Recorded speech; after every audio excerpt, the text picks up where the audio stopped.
People these days are saying, I'm stressed out, I'm burned out. Listen, ladies and gentlemen, you cannot burn out until you've caught on fire. People don't really burn out, they rust out from doing very little and doing it a lot. We need to look at our pressure points. Where are they? If we have no pressure points, we have no power. Now, some people say, man, I've got too much pressure. Listen, if you want to avoid all pressure, say nothing, do nothing, be nothing.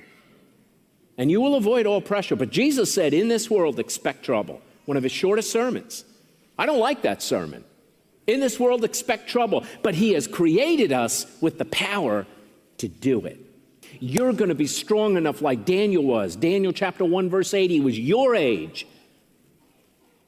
And the Babylonians took all the young men who were handsome, athletic, and smart.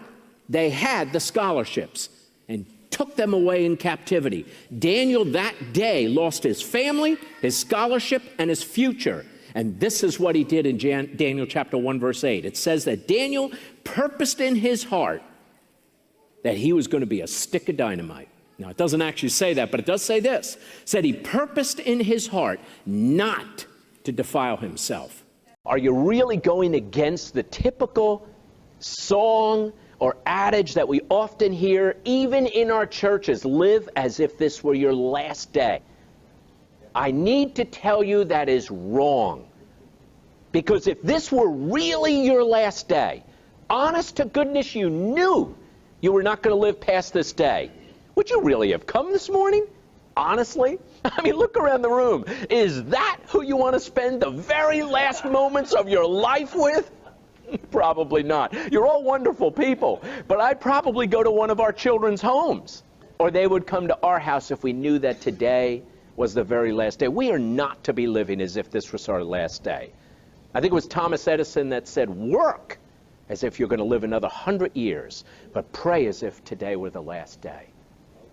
Because titles cannot replace testimony. Labels cannot replace legacy. And degrees cannot replace temperature. I'll let that one soak in a little bit, okay? No degrees behind my name decides how hot I am. I don't mean in that sense. I mean hot for God, on fire for the Lord.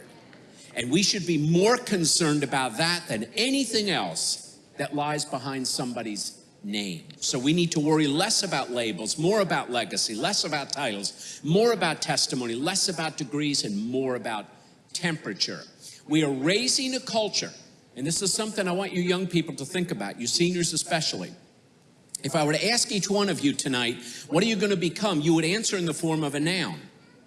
If I asked most of your relatives here, most of your relatives would do the same. We have enculturated ourselves into answering that question in the form of a noun. Mr. Heymann, what do you do? Well, I'm a CEO. That's a noun. Huh.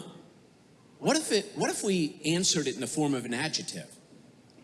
Today, I want to talk just about two adjectives, and they're very, very simple. It is be dynamic and be awesome. Be dynamic and be awesome. Dynamic, 2 Timothy 1:7 says, God has not given us a spirit of timidity. Timidity. Timidity means puny-souled in the Greek. Tiny-souled, fearful, scared of everything.